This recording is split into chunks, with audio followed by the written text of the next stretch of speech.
السلام علیکم ورحمۃ اللہ وبرکاتہ۔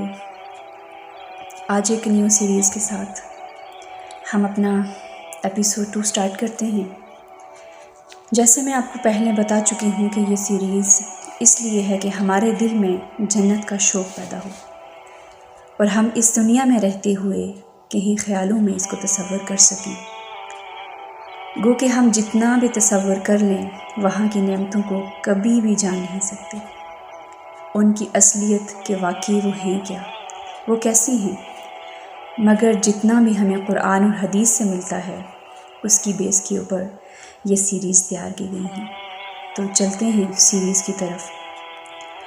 میری خادمائیں طرح طرح کے ہیرے جواہرات سے جڑے ہوئے خوبصورت تھالوں میں بیش قیمت زیورات میرے پاس لے کر حاضر ہو گئی۔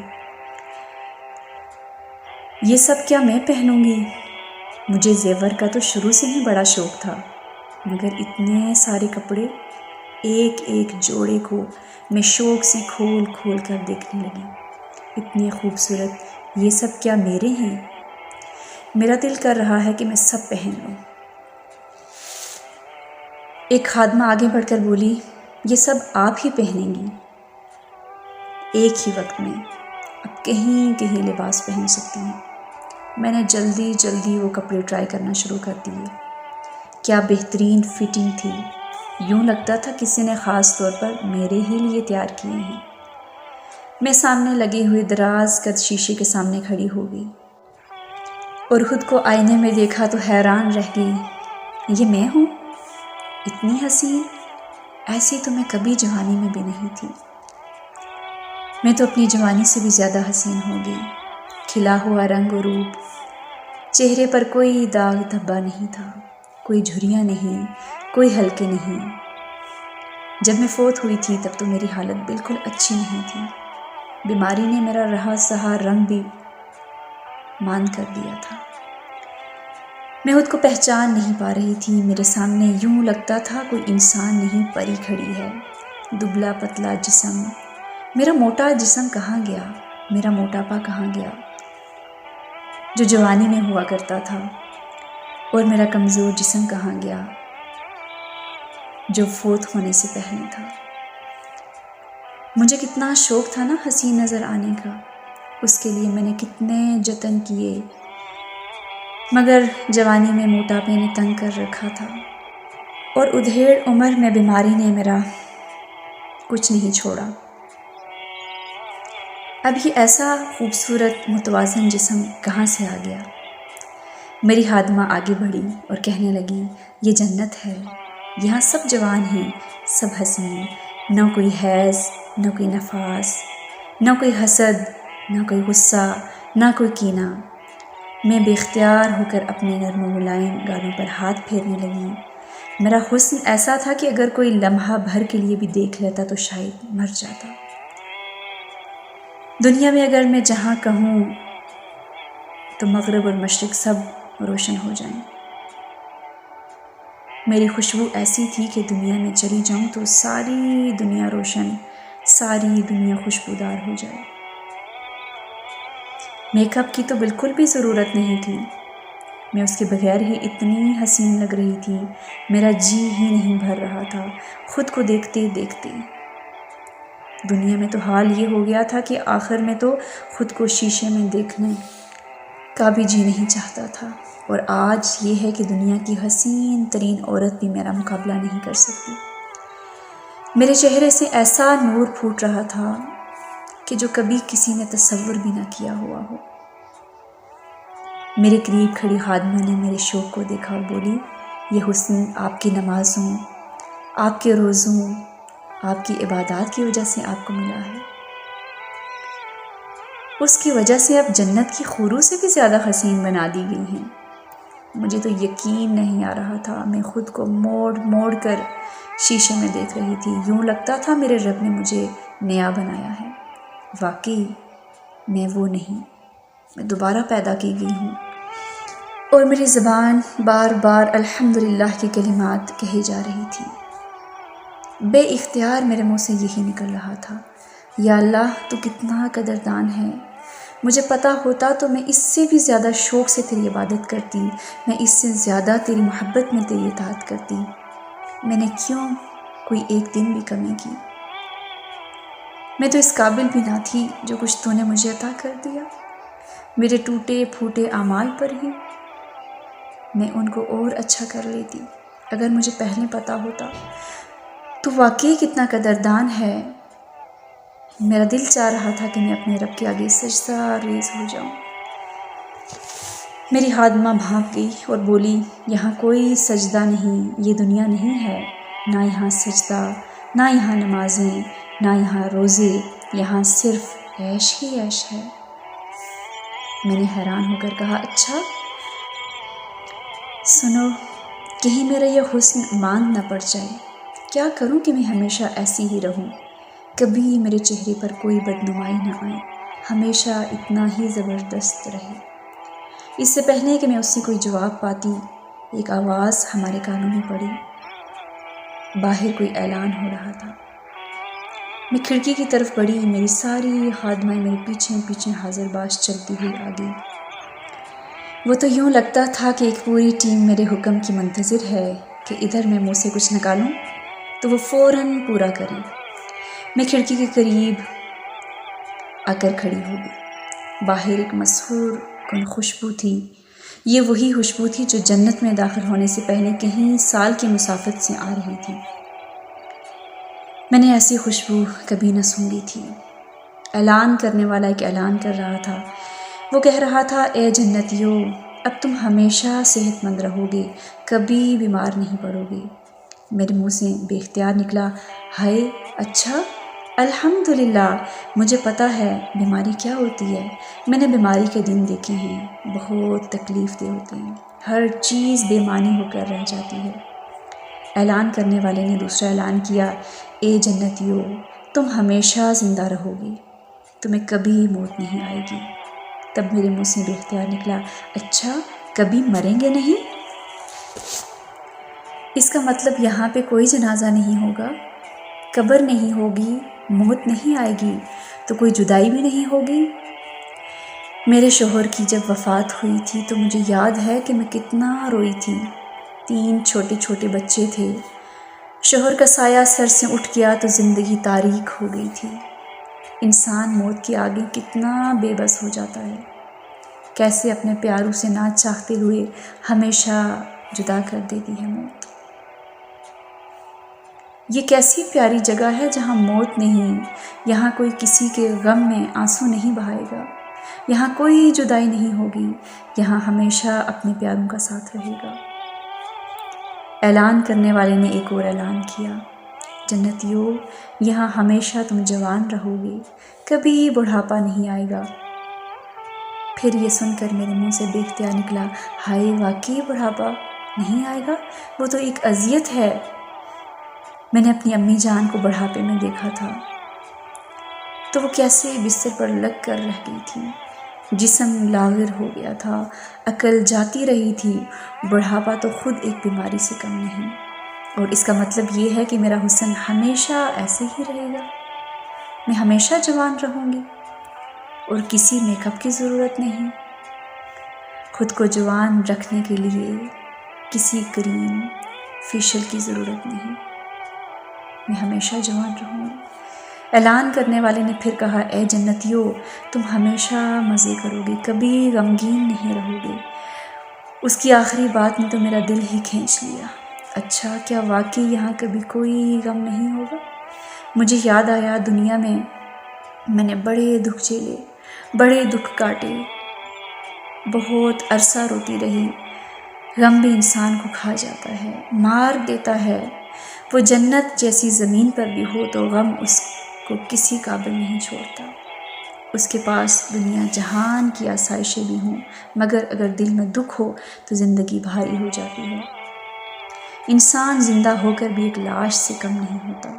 یہ جگہ کیسی پیاری ہے، مجھے یہاں سے کبھی نہیں جانا، مجھے یہی رہنا ہے۔ مجھے یہاں سے کوئی نکالے گا تو نہیں؟ میرے منہ سے جھٹ سے نکلا۔ میری خادمہ بولی، کیا آپ نہیں جانتی جنت والوں کے بارے میں کیا کہا گیا ہے؟ خالدین فیہا ابدا۔ میں نے کہا ہاں میں جانتی ہوں، میں نے یہ بھی پڑھا ہے، بس چاہتی ہوں کہ کوئی یقین دلا دے۔ تم کیا جانو کہ کوئی پیاری چیز جب مشکلوں سے ملتی ہے تو انسان کو یہی دکھڑا لگا رہتا ہے کہ کہیں چھین نہ جائے۔ میرے لیے سب سے بڑی خوشخبری اب یہی ہے، یہاں رہنا، ہمیشہ یہاں رہنا۔ وہ بولی یہ جنت ہے، یہاں آپ بے فکر ہو جائیے، یہاں سے آپ کو کوئی نہیں نکالے گا۔ چند ہی لمحے گزرے تھے کہ میں اب جنت میں آ کے اپنے سارے غم بھول گئی تھی۔ ابھی تو شاید ایک دن بھی نہیں گزرا، لیکن میرے رب نے مجھے اتنا نواز دیا کہ مجھے تو لگتا بھی نہیں کہ میں نے کوئی غم دیکھا ہو۔ وہ زندگی بھر کی تکلیفیں، وہ بیماریاں، شوہر کی وفات کا غم، یتیم بچوں کی پرورش کا بوجھ، میرے دوسرے شوہر کے مظالم، مجھے اب تو کچھ بھی یاد نہیں رہا۔ میں نے اپنی خادماؤں سے کہا کیا ایسا نہیں ہو سکتا؟ میں اگر دنیا میں لوگوں کو بتا دوں کہ لوگوں اس گھر کے لیے محنت کرو، خوب محنت کرو، یہ تو بہت ہی پیاری جگہ ہے، اس جیسی جگہ تو کوئی ہے ہی نہیں، خدا کی قسم کوئی جگہ ایسی نہیں۔ تم چھوڑو بیکار کے مسئلوں کو، وہ بھی کوئی مسئلے تھے جن کے لیے روتے تھے، اپنا وقت لگاتے تھے، دل و دماغ اس میں لگایا تھا، صلاحیتیں سب خرچ کر دی تھی، جوانیاں کھپا دی تھی۔ ارے اگر جینا ہے تو اس کے لیے جیو، اور اگر مرنا ہے تو اس کے لیے مرو، وقت لگانا ہے تو اس کے لیے لگاؤ، محنت کرنی ہے تو اس جگہ کے لیے کرو۔ میری خادمائیں سب کھلکھلا کر ہنس دیں، ان کے ہنسنے سے یوں لگا سارا ماحول ہنس دیا۔ کہنے لگی اب کہاں وہ دن دنیا رہی اور کہاں اس کی باتیں، وہ تو سب کب کا گزر چکا، وہ سب تو ختم ہو گیا۔ میں نے ایک ٹھنڈی آہ بھری اور بولی ہاں میں سب جانتی ہوں، مگر میرا جی چاہتا ہے کہیں میں وقت میں پیچھے چلی جاؤں تو ساری دنیا کو چیخ چیخ کے بتاؤں کہ اس کے لیے تم کو کچھ بھی کرنا پڑے تو کر لینا، مگر اس کو ہاتھ سے جانے نہ دینا، کسی قیمت یہ اپنی جنت کو نہ چھوڑنا۔ وہ دیوانے تو دنیا کو ہی جنت بنا بیٹھے ہیں، اسی کو جنت بنانے کے چکروں میں دن اور رات گزار رہے تھے اور اس جنت کو بھلا دیا۔ یہی کہہ کے عمل کرنا بڑا مشکل ہے ہر ایک کی زبان پہ، اس لیے نہیں ہم قرآن پڑھتے، اس لیے ہم اللہ کو نہیں جاننے کی کوشش کرتے۔ عمل بڑا مشکل ہے، عمل کیسے کریں گے، یہ کیسے چھوڑیں گے؟ وَفِي ذَلِكَ فَلْيَتَنَافَسِ الْمُتَنَافِسُونَ، حالانکہ مقابلہ کرنے والوں کو تو اس کے لیے مقابلہ کرنا چاہیے۔ میری خادموں بولی اچھا آئیے ادھر دیکھیے، آپ کے لیے ایک سے بڑھ کر ایک کپڑا موجود ہے، یہ پہنیے۔ میں خوشی سے اٹھی، ایک جوڑا پہنا اور دوسرا جوڑا اس کے اوپر ہی پہن لیا، پھر تیسرا، پھر چوتھا، اسی طرح میں نے 70 جوڑے ایک کے اوپر ایک چڑھا لیے۔ شوق ہی اتنا تھا، کوئی جوڑا بھی چھوڑنے کا جی ہی نہیں چاہتا تھا، لیکن نہ تو مجھے ان کپڑوں کا کوئی بوجھ محسوس ہوا، نہ ہی ایک جوڑے نے دوسرے کو ڈھانپ دیا، بلکہ ہر جوڑے کے اندر سے دوسرا نظر آ رہا تھا۔ ہر جوڑا اتنا عمدہ اور نفیس تھا اور ایسا ہلکا تھا کہ جو اندر سے بھی میری پنڈلی کا کودا نظر آ رہا تھا۔ میری خادمائیں آگے بڑھیں اور میرا دوپٹہ میرے اوپر ڈالا، وہ دوپٹے کو ٹانک رہی تھی اور میں اس کی خوبصورتی میں گم ہو گئی۔ کیا کہنی تھی، ایسا حسین اس پر کام اتنا بیش قیمت تھا کہ شاید دنیا جہاں کی دولت بھی دے دی جائے تو یہ ایک دوپٹہ خریدا نہیں جا سکتا۔ میں نے حیرت سے اپنی خادمہ سے پوچھا یہ لباس کس چیز کا بنا ہوا ہے؟ وہ بولی کھجور کی ٹہنی کے ریشے سے جو سرخ سونے کی ہے۔ میں نے کہا ہاں واقعی یہ تو دنیا کے لباس اور زیورات اور دنیا کی چیزوں سے بالکل ہی الگ چیز ہے۔ مجھے یاد ہے میری شادی کا دوپٹہ تھا بہت وزنی کہ میرا سر درد کرنے لگا تھا اور لہنگا پہن کے تو چلنا مشکل ہو گیا تھا، وہی جوڑا جو میں نے اتنا مہنگا بنوایا تھا۔ چند گھنٹے پہننے کے بعد میری طبیعت اس نے بیزار کر دی تھی، یوں لگتا تھا کوئی بوجھ ہے جس کو جلدی اتار پھینکوں۔ میری خادمہ کہنے لگی آپ کے یہ کپڑے کبھی پرانے نہیں ہوں گے۔ میں نے حیرت سے کہا اچھا کیا میں ہمیشہ یہی کپڑے پہنے رکھوں گی؟ وہ سب ہنس دی، بولی ارے نہیں، جب جی چاہے یہ کپڑے بدل جائیں گے، ان کی جگہ 70 اور جوڑے آ جائیں گے جن کو نہ دھونے کا جھنجٹ، نہ استری کرنے کا، نہ سنبھالنے کا۔ میں نے کہا یہ تو بہت ہی مزے کی بات ہے۔ وہ سب مل کر مجھے ایسے سجا رہی تھی جیسے کسی دلہن کو تیار کیا جاتا ہے۔ میرے سامنے تھال لایا گیا جس میں طرح طرح کے زیورات تھے جو جگمگ کر رہے تھے۔ ایک ایک کنگن کی چمک ایسی تھی کہ اگر سورج کے سامنے دکھا دیا جائے تو سورج، دنیا کا سورج تو مان ہی پڑ جائے۔ اگر اللہ تعالیٰ مجھے طاقت نہ دے تو شاید میری بینائی جاتی رہے، اس قدر جگمگاتے زیورات تھے۔ میں نے شوق سے ایک ایک زیور کو اٹھا اٹھا کر دیکھنا شروع کیا۔ زیورات کو تو مجھے بچپن سے ہی بڑا شوق تھا۔ چھوٹی بھی تھی تو امی کے کانوں میں بڑی بندوں سے کھیلتی رہتی تھی، کبھی ان کی چوڑیاں پہنے پھرتی تھی۔ میری خادمائیں سب مل کر مجھے زیور پہنا رہی تھی، مجھے تیار کر رہی تھی، ایک میرے بال سنوار رہی تھی، اور میرے زیور اتنے سارے تھے۔ میں سوچ رہی تھی کہ میں یہ سب زیور کہاں تک پہنوں گی۔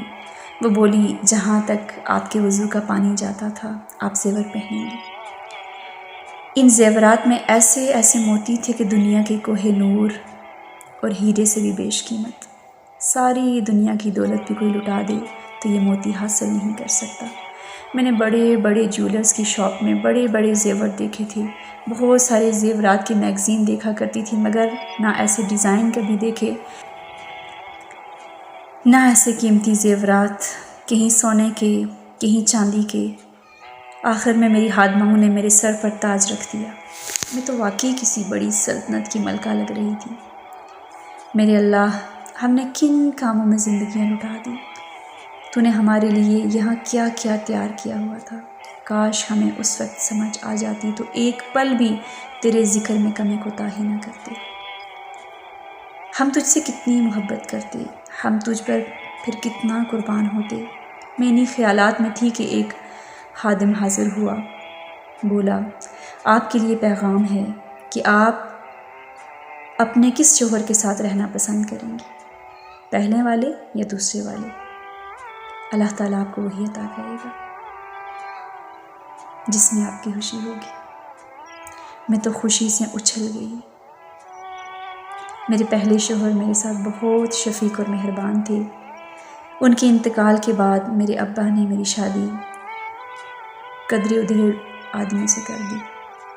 اس نے مجھے بہت رلایا، مجھے ذہنی طور پر اس قدر اذیت میں رکھتا تھا کہ بتانا بھی مشکل ہے۔ میں نے بغیر سوچے سمجھے جھٹ سے کہا مجھے میرے پہلے شوہر کے ساتھ ہی رہنا ہے۔ وہ باادب ہاتھ باندھے کھڑا رہا اور میری بات سن کر چلا گیا۔ میری خادمائیں کہنے لگیں آپ کے تو اور بھی محل ہیں اور ایسے ہی دلکش نظارے، ایسے حسین مناظر ہیں جو آپ کے منتظر ہیں، ان کی طرف بھی تو چلیے۔ میں ہنسی، ارے میں تو جدھر بھی جاتی ہوں وہیں کھو جاتی ہوں، یاد ہی نہیں رہتا کہ کہیں اور بھی کوئی جگہ ہے۔ اتنے میں میرے شوہر کمرے میں داخل ہوئے۔ میری زندگی کی بہار، میری پہلی محبت کو دیکھتے ہی میں ان کی طرف بڑھی، ان کے گلے لگ گئی۔ ان کے جانے کے بعد میں نے زندگی کے بہت سخت دن دیکھے تھے، وہ بھی مجھے دیکھ کر اتنے خوش ہوئے۔ وہ شادی کے دن سے بھی زیادہ جوان اور حسین تھے، یوں لگتا ہی نہیں تھا یہ وہی احمد ہیں، یہ تو کوئی بادشاہ سلامت لگ رہی تھی۔ ہم ایک دوسرے کو دیکھ کر ہنسنے لگے، سارا محل ہماری کہکہوں سے گونج اٹھا۔ وہ میرے حسن سے اس قدر متاثر ہوئے، یوں لگتا تھا ان کی نظریں میرے چہرے سے ہٹ نہیں پا رہی تھی۔ میں دل ہی دل میں خوش ہو رہی تھی۔ دنیا میں نے ان کو لبھانے کے لیے کیا کچھ نہیں کیا، لیکن آج اللہ تعالیٰ نے مجھے کیسا حسن دے دیا کہ دل میں میری محبت ڈال دی۔ ہم جہاں ایک دوسرے کو دیکھ کر خوش ہوئے، وہاں الحمدللہ کا ترانہ ہم دونوں کی زبان پر جاری تھا۔ وہ میرے ہاتھ میں ہاتھ ڈالے بڑی محبت سے محل سے باہر نکلے تو مجھے یاد آیا، ہائے میرا عبایا، میرا نقاب۔ احمد ہنس دیے، یہاں کسی عبائے اور نقاب کی ضرورت نہیں، یہ جنت ہے۔ وہ سب تو دنیا میں تھا تاکہ بری نظروں سے عورت کو بچایا جائے، یہاں تو کوئی بری نظروں والا ہے ہی نہیں۔ ہم چلتے جا رہے تھے اور بہت سی باتیں تھیں جو کرنی تھی۔ یہاں تک آج کا قسط مکمل ہوا۔ ملتے ہیں ایک نیو ایپیسوڈ کے ساتھ۔ السلام علیکم ورحمۃ اللہ وبرکاتہ۔